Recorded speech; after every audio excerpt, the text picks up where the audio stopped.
welcome to another episode of the Easy Cage Show.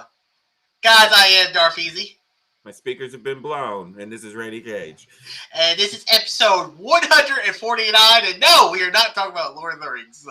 We will talk about it eventually. We will talk about Lord of the Rings. So, just gotta get Randy Cage off his lazy butt and, or actually get on his lazy butt and watch the movie. So, Randy Cage, how's it going? It's going great.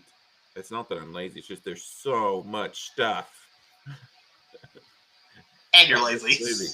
Movies, football, just video games. It's too much work. TV shows. Okay, so guys, this week, luckily, we're really struggling with what to do because Randy Cage is behind on everything, it feels like. And so Star Wars Visions came out Wednesday. And surprisingly enough, Randy Cage actually watched it all. So that's kind of a shocker, it really is, that he was able to watch it. Do what? All in one night.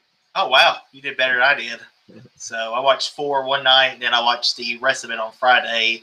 After somebody had spoiled Survivor for me, he shall remain nameless. You didn't spoil it, though. You watched it. Make up your mind. No. The spoiler was I looked at my phone when I got off work, and I saw. It's like, yeah, I'm glad the crying girl went home. I was like, that was Jordan. That wasn't me. I know. So it's just, but still, it didn't help. I also had like 50 comments. And I was like, what the hell? I wanted to include you in one of these Jordan conversations because I figured you guys had talked in a while. Yeah. But today we're going to be talking about Star Wars Visions, and to start out, like we've been starting every TV show and movie review, we're going to watch the trailer for Star Wars Visions. So let's do it. Long ago, a great warrior came to this village and entrusted our ancestors with this. Its power and responsibility now lie with you.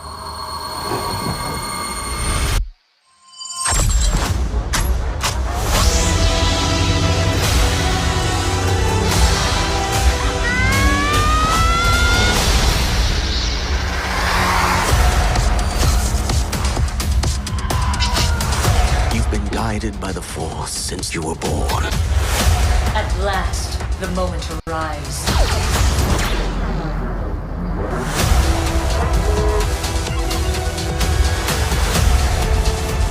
It's the first time I've confronted such darkness. Something ancient and sinister.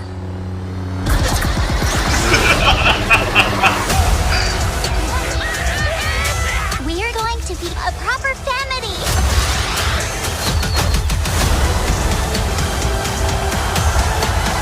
Let's make this our best show ever. Force と共にあらんこと。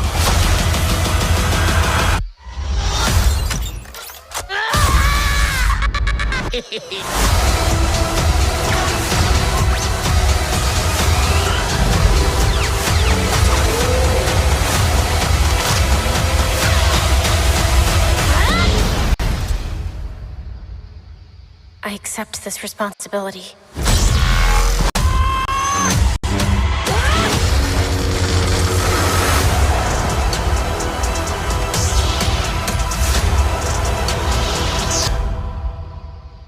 Woo! Pretty cool. Yeah. So, okay, guys. So, the way we're going to be doing this is we're going to talk about each episode. There's 9 episodes. Then we'll give our overall thoughts of how we actually felt about Star Wars Visions as together, if we want to see this again, or some other, or whatever we want to talk about. So we're going to talk about each episode. We're going to do it in chronological order as the episodes release. So episodes 1 will go first, and then we'll talk about episode 9 last. So the first episode to talk about is The Duel. So the Duel was, for me, was a great way to start out this entire thing, where it kind of has that Kurosawa kind of feel to it, where it's like black and white. It's a Ronin wanders into town, kind of like a Yojimbo, and you're thinking like, okay, he's the Jedi character, and the town gets attacked by these bandits.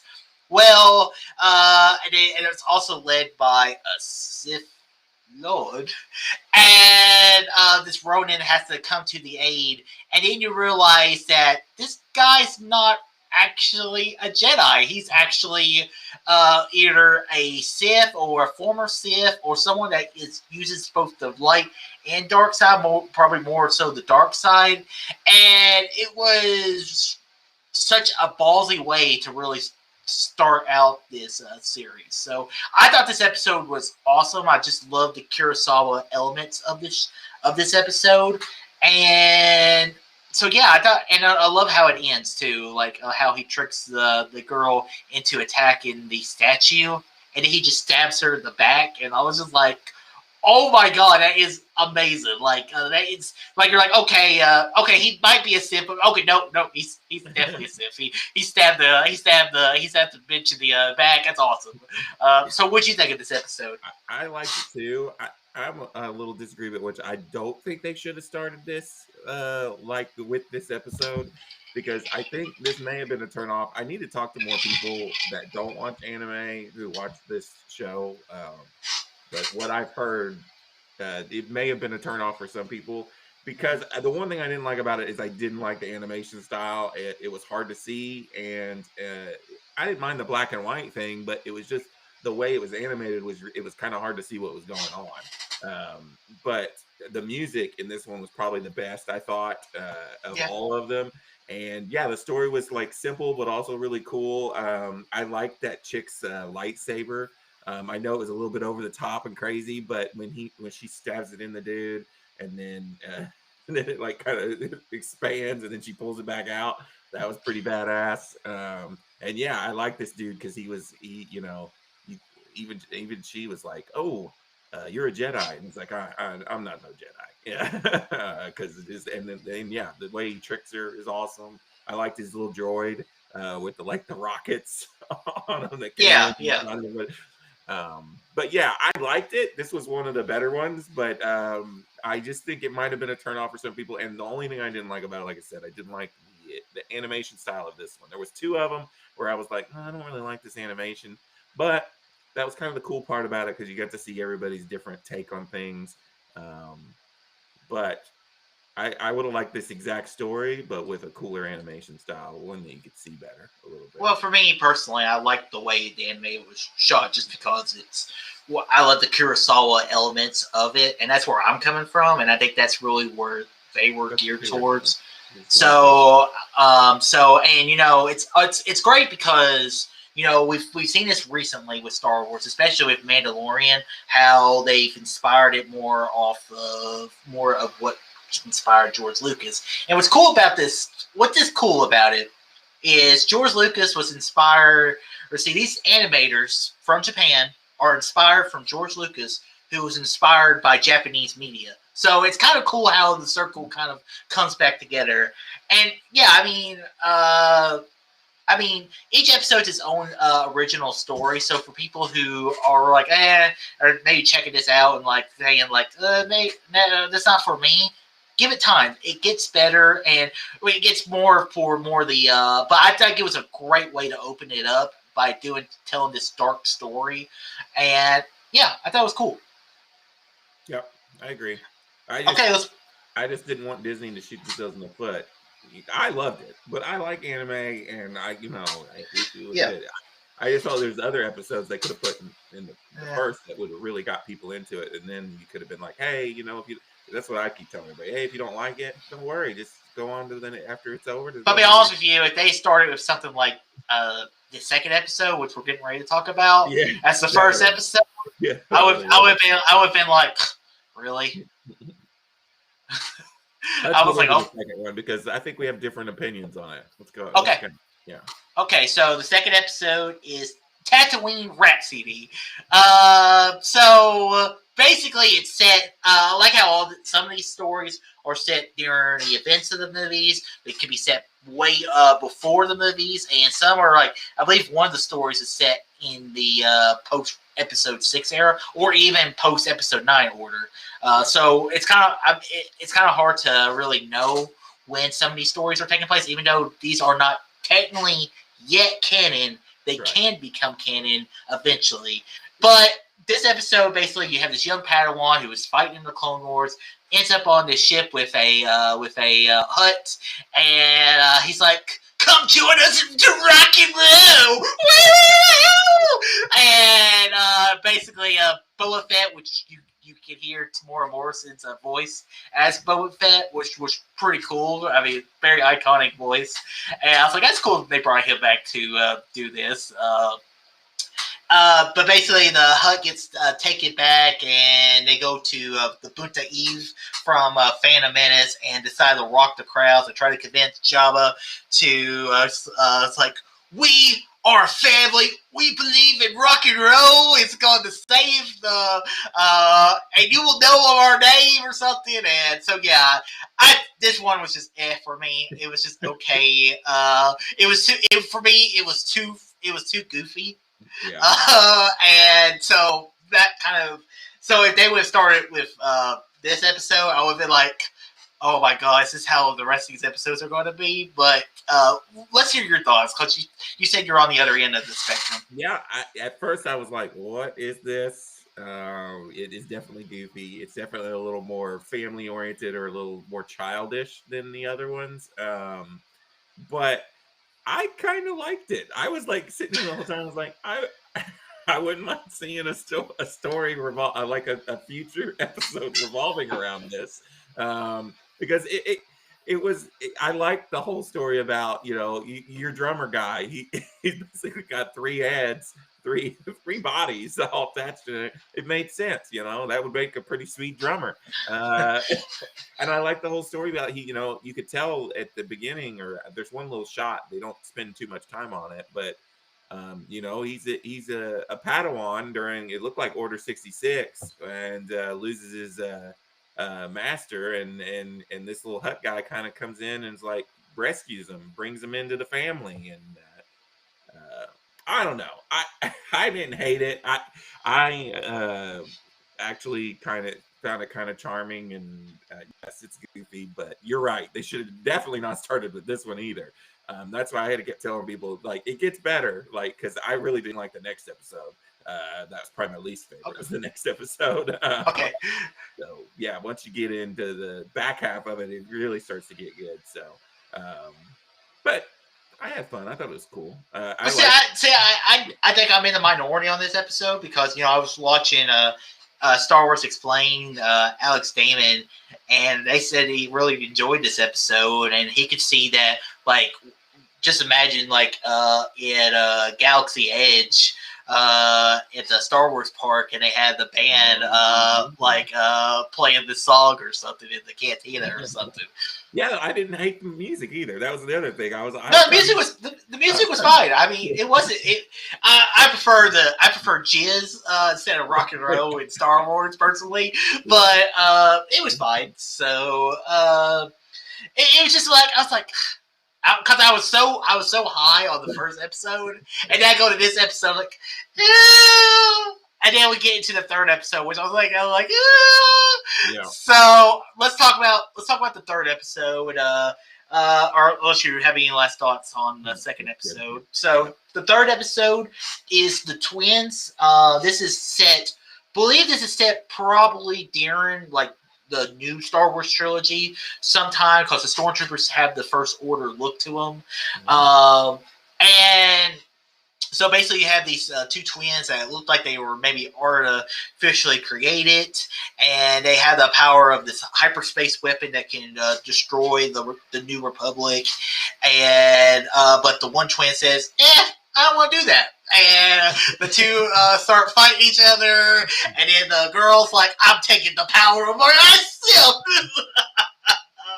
And then the guy's like, I won't give up on you. And then goes just like the Hondo maneuver from Last Jedi, and defeats her. And then he said like there's still hope for her, and that's kind of where our episode ends. And I just didn't like them fighting in space without anything on. That was a little. It's like it was like Last Jedi with Leia is Mary Poppins on her way back to the ship.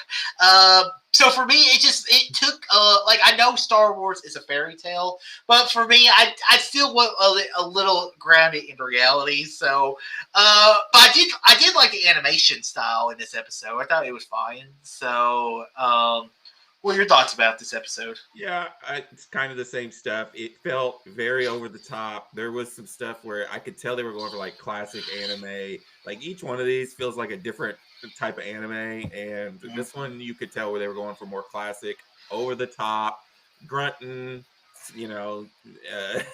shooting different power beams at each other. The lightsaber starts doing all this crazy shit. It's like they were like, nah, we don't need no rules. It's also like whoever created this really liked The Last Jedi, because there's a lot of stuff in here that is pulled from The Last Jedi. So and you know how I feel about The Last Jedi, although here lately The Last Jedi probably is great compared to the last movie. But it was easy for me to be like, this is probably my least favorite one, only because I didn't like the stuff like you did. I hated that they were in space and just, it's like it was no big deal. It'd been fine if it was you see like a force field and you're like, okay, I could have completely had like, okay, that's fine, whatever. But maybe their midichlorian count was so high, or maybe they were creating a force so strong that it caused them to not just turn into a big ice cube. Like you said, they were like genetically modified and stuff, so maybe they were modified to breathe in space somehow. I don't know. But what do you call that maneuver? Did you say it's called the Hondo maneuver? The Hondo maneuver. Oh, I didn't know that's what it was called. Yeah. Well, I mean, her name was Hondo. She goes into hyperspace. I believe that's what they called it on some of the books, and I think I've heard them talk about it. I think I've maybe heard it on the Star Wars Slowdown or something. So maybe that's where I'm getting that from. I don't know if that's official, but it's the Hondo maneuver. I mean, it really is. I mean, like the Picard maneuver or the Kirk maneuver or something. So I also don't think you won many. Because the two people, I need to talk to more people. The two people I talked to that do not like anime who watched this hated this episode. They thought it was way too crazy. And I agree. It was definitely over the top, but probably my least favorite too. Yeah, but I'm happy to say after episodes 2 and 3, it gets really good from here. So I don't really think there's a bad episode left of the series after this. I think those 2 episodes for me personally are really, for me, is the worst. So if this is the Band-Aid, you rip it off, I'm ready to go. I got the first episode, which I was like, okay, I like this. Episodes 2 and 3, I'm like, and now I'm ready to move on to the rest of the series. All right. So episode 4, we have the Village Bride. And so this episode is set during the Age of the Empire, sometime after the events of Order 66. We have this Jedi who she's covering herself up with a mask because I guess she has some kind of scar, maybe during the Clone Wars or something. And so she's wandering from planet to planet, trying to stay hidden from the Empire. And she kind of wanders into these events, kind of like it reminded me of a little bit of like once again, Kurosawa or even Sergio Leone's Western, where he just kind of shows up, or even Mad Max to a certain point of view. He just kind of shows up and sees the events happen, and they have to get involved. And basically, this town is being plunged by these bandits. They are demanding the village leader. They're liking this girl, and she's offering herself as a tribute to avoid war to save her people. And the Jedi comes in and stops them. And I have to say, this was probably my favorite episode of the entire series. Wow. And I really liked what they did. I loved the stuff about the planet and the world and everything. And I really liked this character who she's like, I don't know if I should be getting involved. And I love seeing the moment whenever she's like, whenever she strikes down the guy and says, "I am a Jedi," I got chills. Like, it was such a cool moment for me. It's a character that I would love to see show up in live action or any other thing. So I thought she was a very cool character, and I love the things around the world. It also, like I said, it had that Western kind of feel to it, or even the more like the samurai stuff. The episodes I've really loved the most were the episodes that kind of tiered it back to the samurai style of stuff for Star Wars. So I love this episode. I thought it was great, and also the score. I thought this was my favorite episode score of the entire series. I have a guy I listen to on YouTube. He did a remix of the episode, and I loved it. He integrated some pieces of classic Star Wars with this, and I love the score of this episode. So, The Village Bride for me was the episode I probably connected the most to. And it's also cool to see another badass female Jedi character in Star Wars. I mean, we have some pretty good ones, mostly Ahsoka, right? But this one, I really like this episode. Maybe I'm just overhyping this episode a little bit, but I loved it. I enjoyed it. This is one I did go back and watch one a second time the day. Oh, okay. But this was not the one of them. But I think I do need to rewatch this because this one was the one I was confused by the most. Like, I didn't 100% understand what was going on, especially towards the end.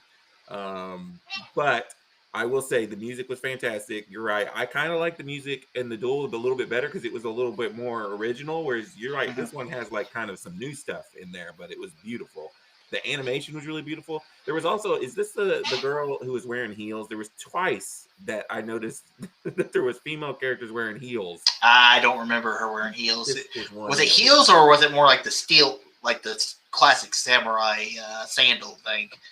Maybe. I don't know. There was twice where I was like, what's with the heels? No, I don't remember the heels. I'll really just remember the mask, and whenever she takes the mask off and you see the scar and everything. And like I said, whenever she strikes down the main bandit and says, "I am a Jedi," I got chills watching that. It's funny that you said that because there's one episode where I got chills too. So I was going to ask you if any of these episodes like gave you the goosies, like you know, one of my favorite Force Awakens scenes. But it wasn't this one. But I did really like this one. But like I said, I need to watch it again because I was a little confused to what was going on towards the end of it. But it's a good one. Okay, let's move on to episode 5, The Knife Jedi. So this could be set way past Rise of Skywalker, or it could be set way before, like thousands of years before the events of Star Wars. So we really don't know. I think it's more of the latter. I think it's more set maybe post for Rise of Skywalker, where the art of the lightsaber has been lost to history. And so these Jedi all end up in this temple to they've been summoned by this master. I forget what the character's name was. I didn't write that down. And so they're waiting for this Jedi smith, lightsaber smith, to bring these lightsabers to the planets. And then you go down to the planet where you have the saber smith and the daughter who she sees the lightsabers, and I love how it shows whenever she pulls the lightsaber out, it has no color. I like the idea of a lightsaber that whenever your control of the Force and your nature of the Force, and I love all the things about it. It just connects itself more to core Star Wars stuff. He says the Force surrounds us, but it's stronger in some people and in others, and you have the ability, you're just not there yet. And I love it, and I love that character as well. This was another episode that I really, really enjoyed. And the whenever they kidnapped her father, and then she goes off and to get to the ship, to get to the temple, to the Jedi to help rescue her father. That chase scene was incredible. Animation-wise was great. And then when we get to the temple and then they all of them get the lightsabers, and it reveals who the good guys are, who the bad guys are. And I was like, pretty cool. That was a pretty cool episode, and then you like the little Jedi master completely wipes the floor with most of these Sith, and I love how you see all these like dark side users are not that strong in the Force. They haven't really had a master, and it kind of maybe prove the point. Maybe this was set maybe earlier on in the Star Wars story, because there's more Sith. There's not just 2 Sith. There's a many Siths. So I mean that's that's pretty cool. And I love how it is with an open door. That was like, maybe we'll see another episode. Maybe we'll see a series or something set around these stories. So I really like this episode as well. So yeah, this one is my favorite episode. Oh, okay. I watched it twice. And I didn't even think about it in being possibly being in the past. I don't know why, but I just assumed that this was within the future.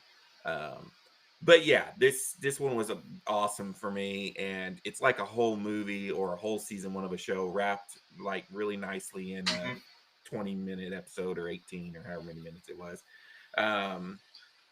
Yeah, I freaking loved it. The animation is really cool. The music was awesome, but I liked all the characters. The part that gave me the goosebumps was when they all grab the lightsabers and they all come up red and they're all like circling around. It was a cool moment. I was like, oh, that was awesome. But I like this character, and yeah, I like how they, just at the end, you're like, come on, you can be the ninth Jedi, and it's like, oh, here's the start of something awesome. This is the one that I would love for them to either. Because this did say season 1, so are we going to get maybe possibly a season 2 of this show where we just get completely different stories, or can we see future things with this, or can we just get a whole show based on this? And that's what everybody online, I noticed right the night I was watching this, the Ninth Jedi was #1 trending on Twitter. People were like, Disney, we want more of this. This wasn't the only one, but this was the #1 trending on Twitter. And yeah, I just loved everything about it. I thought it was so badass. Just the story was really cool. You're right. The chase scene was like freaking epic. It had Return of Jedi. It had the best parts of Return of Jedi for me. The chase scene on Endor, but like on the frozen lake, and even the lightsaber fight. This master, you really don't know anything about him really, and then the new character, the new one who was like, I didn't really do much. And then I like the guy whose lightsaber was red, but the people around him, the darkness kind of spread it to him. And then once they were all gone, the lightsaber turned back to purple, which kind of showed he's like, I'm sorry, just their darkness just influenced me. And so I thought that was cool. I thought that was cool too. Yeah, and I like the whole kind of trap he sets up for him too. I mean, it was just really. There's some cool stuff in there. Yeah, this one was my favorite. Okay, yeah, I mean, this was pretty good. This is in my top 4 or 5 probably. This is probably #2 or #3 probably. I haven't really. This is probably #3 for me, most likely. I think there's another episode we haven't talked about. It's my second favorite, and like I said, I really like The Village Bride the most probably. All right, let's talk about an episode which was goofy, but then by the end, I was like. You know what? This is not bad. This is actually, I kind of like this. And that is TOBI or TOB1 or Toby, whatever you want to call it. So this episode, you have this droid, I guess, is a professor. They're trying to rebuild the world. They're kind of like Project Genesis from Star Trek II, Wrath of Khan a little bit, trying to rebuild this world. And the kid, he doesn't want to do all that. He wants to be a Jedi. He plays Jedi, kind of like, playing cowboys and Indians or as a kid. And then he messes up. He's trying to find a kyber crystal. He plays in the ship, and let's say Inquisitor about a Jedi, so he comes to the planet, kills the professor, and the professor says, I am the one with the Force, and the Force is with me. The professor, he didn't have no arms, did he? Or was the arms just kind of hidden the entire time? Oh, I don't know. I don't remember that. Because I never saw the professor's arms once in the episode until he was a Force ghost. Yeah. But so then Toby, he finishes the thing. He awakens the Force in him, and then the Inquisitor returns. They fight. He beats the Inquisitor, and then he goes off to spread the power of the Professor and bring life to the galaxy because that's what Jedi do. What do you think of this episode? I thought it was pretty cool. There's lots of cool stuff in here, and I at first too was like, this might be my least favorite one at the beginning, but then as it kept going on, I was like, man, I'm really into this. It's interesting. I was like, it kept getting better and better, and then yeah, it's got a lot of cool one-liners and stuff. But the stuff that was in it was interesting. So he's like a full on mech, right? Like he's a droid.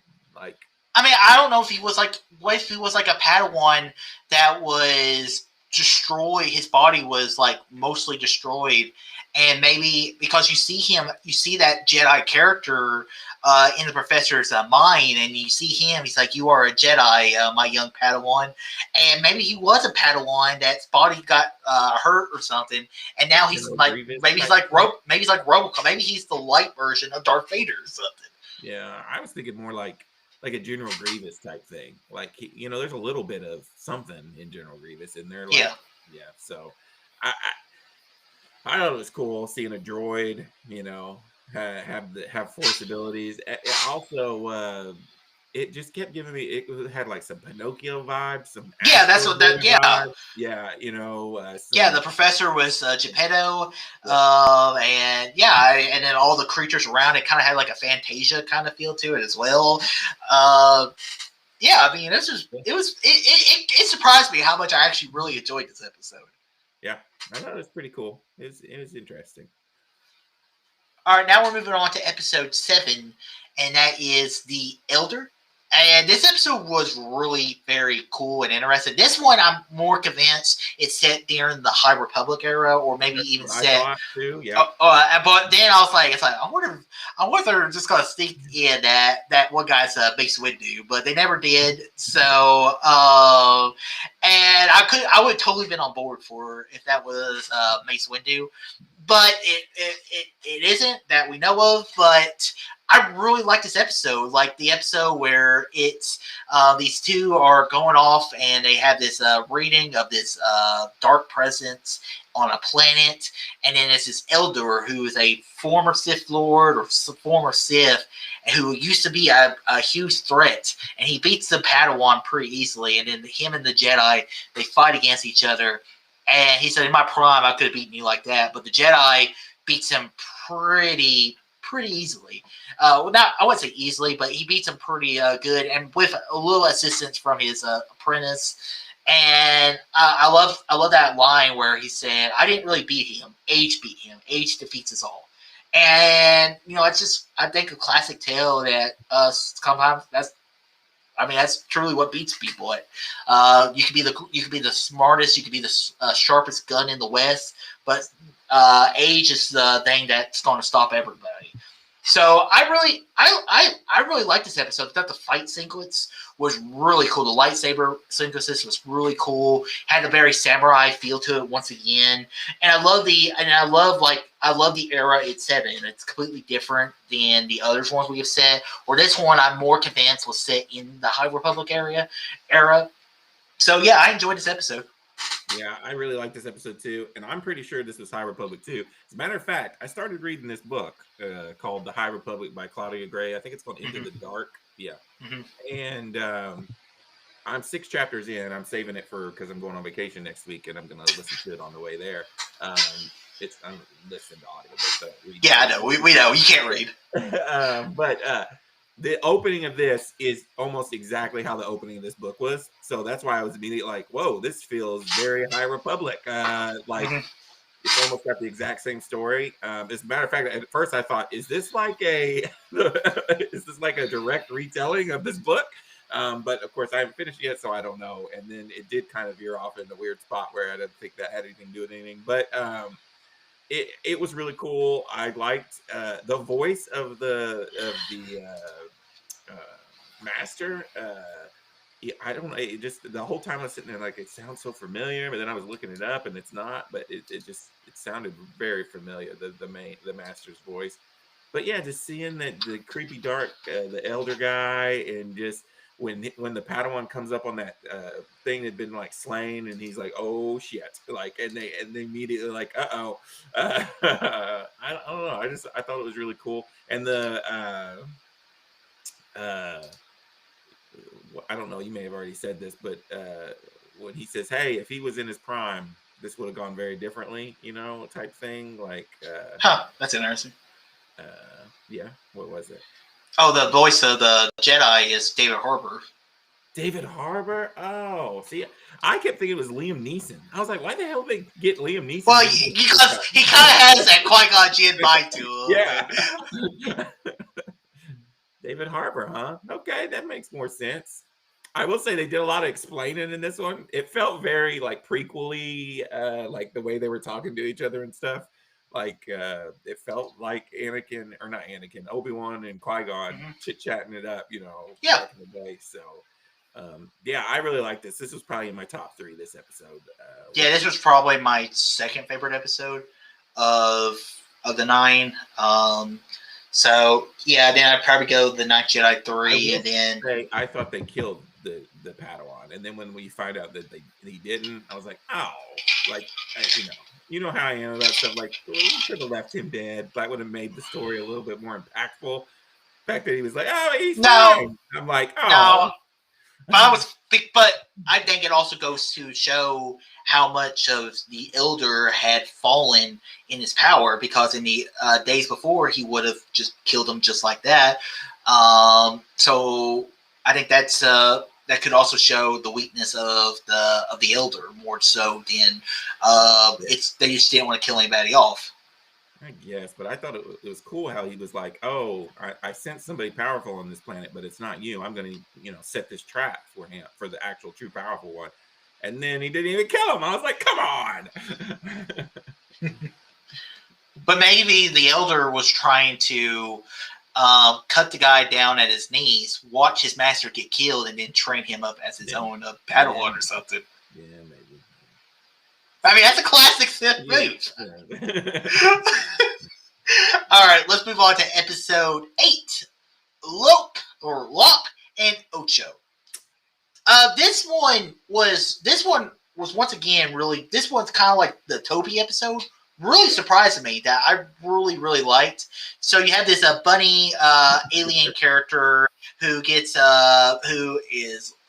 it's basically a street rat, gets adopted to this family. More of the royal class part of this family, and then as we see, the Empire is slowly dwindling the planet's resources down. The girl is she's like, I believe the Empire is more for progress. It's for the better of the planet. And he's like, well, no, we can't lose our traditions. We can't lose who we are. So the families fight with each other. And Lop is trying to figure out where she wants to stand, because she just wants us all to be a family again. And this one had a lot of Lost Stars vibe to me, a little bit. It also had a little Studio Ghibli vibes to it. I mean, like the thing with the girl, whenever she has the umbrella, she's flying throughout the town. I mean, that it reminded me of watching one of Miyazaki's films. So I thought that was pretty cool, and I like how this one wasn't really directly with the Force. It has the Force in it towards the end, but I liked how these people are in this planet, and I also the comparison between this and Japanese history, where in the 1860s, when Japan decided to modernize Japan, there were people in Japan that wanted to stay the way they are. We can't lose the roots of who we are. We can't just forget ourselves and become modern. And they're like, no, we need to go into this modernization. So it tore families apart. I mean, Tom Cruise's The Last Samurai is one movie that's kind of around that. So on that, from the history point of view, from this episode surprised the hell out of me, and I really enjoyed it.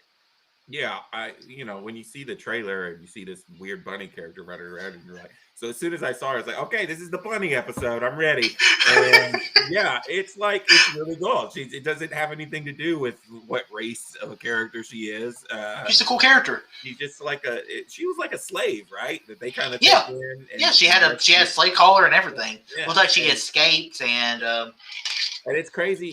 I feel like this is one of those episodes that had we had a little more time with the characters, I think I would have cared about them a lot more. It's such a quick, we cut in time, and then it's like, hey, this sweet little girl is turned into kind of a douche. But that a lot has happened in those times, and the Empire, has really broken this family apart.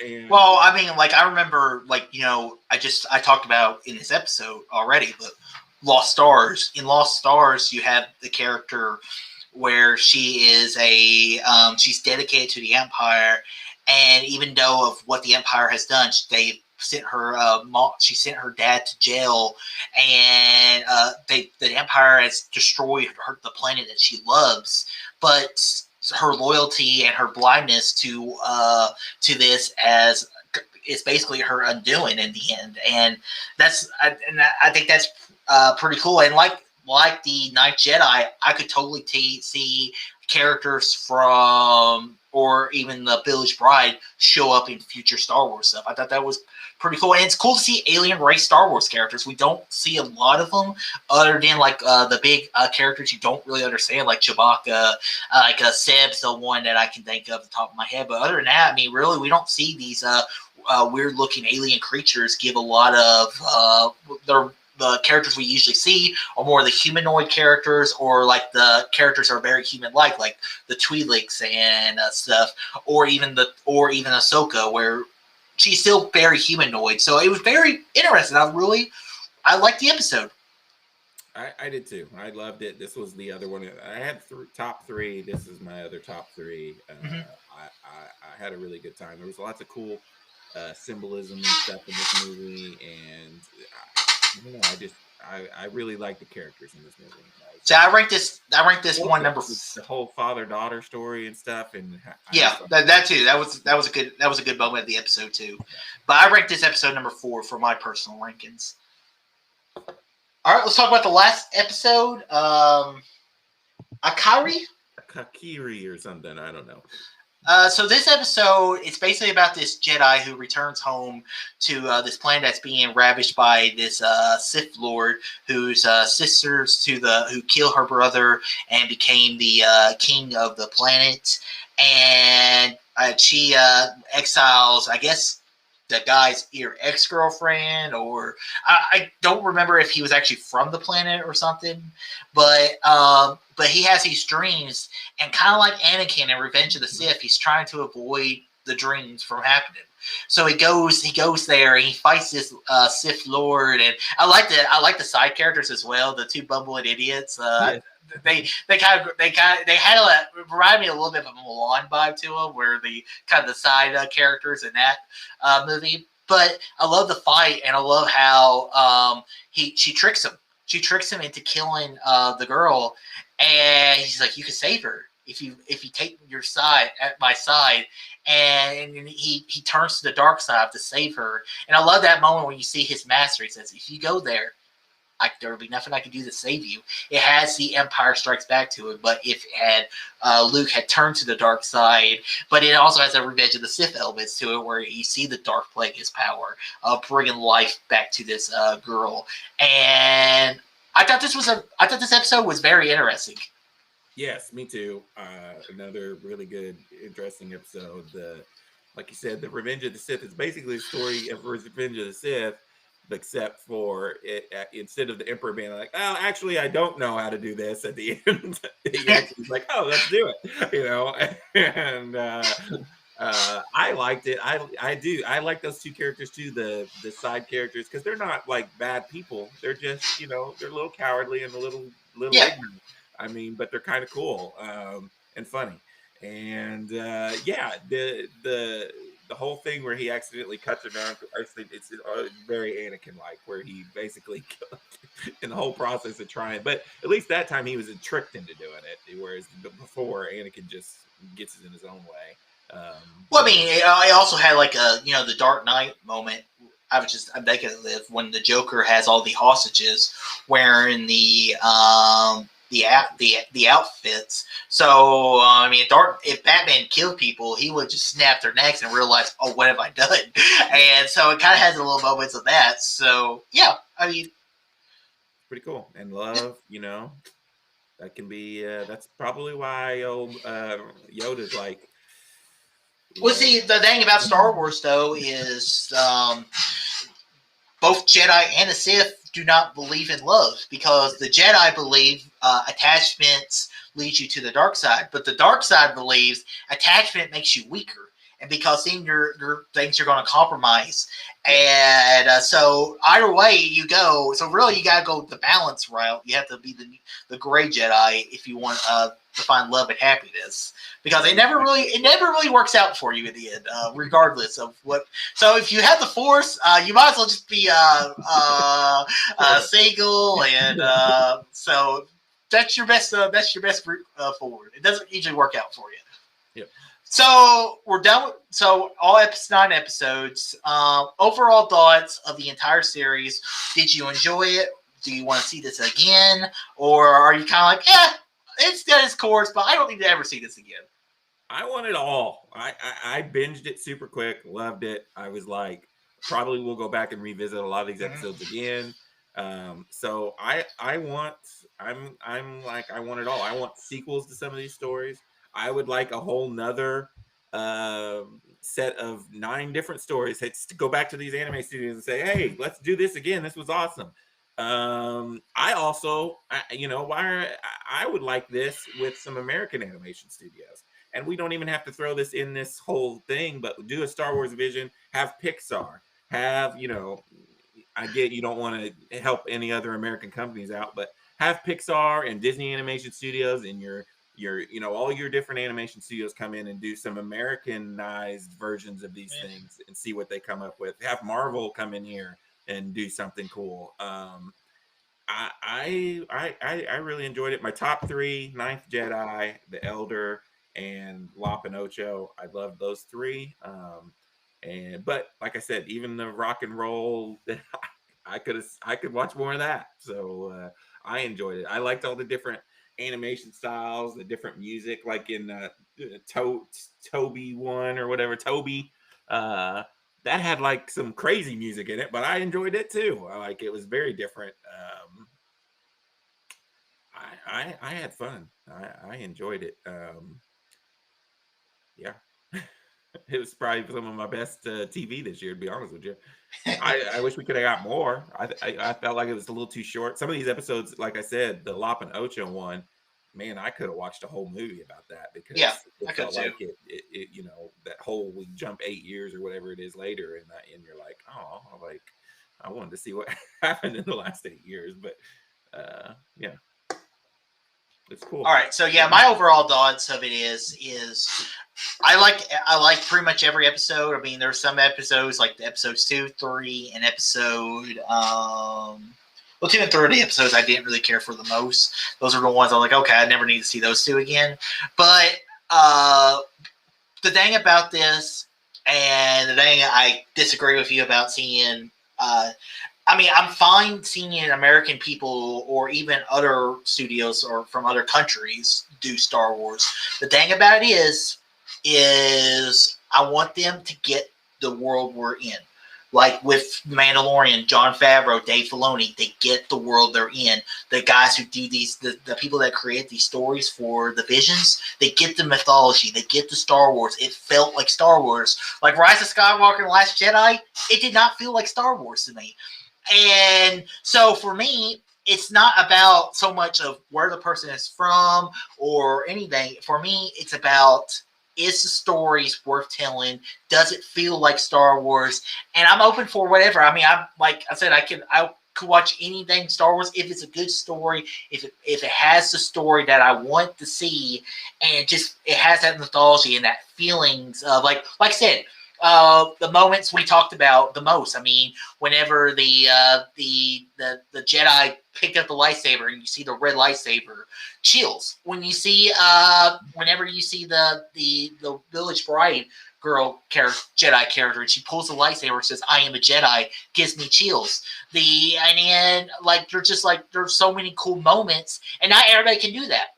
We saw J.J. Abrams, we saw Rian Johnson fail at making Star Wars at times, and these are acclaimed movie directors, and you just got to get the source material. And not everyone's meant to make Star Wars, but that's the sad part about it. I see what you're saying, but don't you think it would be badass if you got like a Dave Filoni and his crew, throw one in there, then go out and get like your top Pixar guy and say, hey, we want you to make this badass like Star Wars, or go to like Marvel and be like, hey, although I'm not like What If at all, but same type of thing, and yeah, you might have some in there that are crappy like there was in here. I just feel like this is very, and I get why they're doing it, and it makes sense, and trust me, I'm not saying I don't like it because I love it, but this is very Japanese. It's very. But also the thing I like about it is it gets people who have never watched anime whatsoever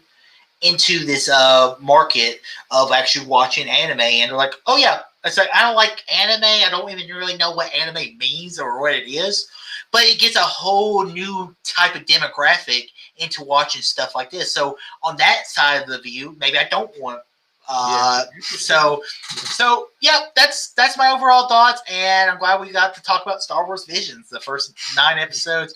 Maybe we'll get to talk about season 2 if it happens. We'll have to see how the reviews and the audience feels about it. But if it was successful, I'm sure they'll do another one. I'm totally on board for another season of Star Wars Visions. So guys, that ends this episode of the Easy K Show. Guys, check us out here every week on the Easy K Show. You can check us out this Friday before Rennie Cage goes off to Florida. And we'll be talking about the movies coming up next month on October episode. We'll be talking about all kinds of new movies. I mean, Dune's coming out for pity's sake. I mean, and so many other more movies other than just Dune. So it's going to be a busy month seeing movies and other stuff. So, guys, make sure you check out Rennie Cage at his Letterboxd. You can, I don't know if he's actually been reviewing anything lately, but you can check that out. There'll probably be a Dear Evan Hansen review coming out pretty soon, unless he forgets to do it. So it might be a while before you see that, or it may not be. And guys, you can check out me here on my Darth Easy YouTube channel. I'll have reviews this week of Star Wars Visions and the series finale of Brooklyn Nine-Nine, and also my rankings of the DC movies that's finally being released. I'm gonna release it this week, hopefully, if my internet complies. So, guys, until next week or later this week, all too easy. Peace out.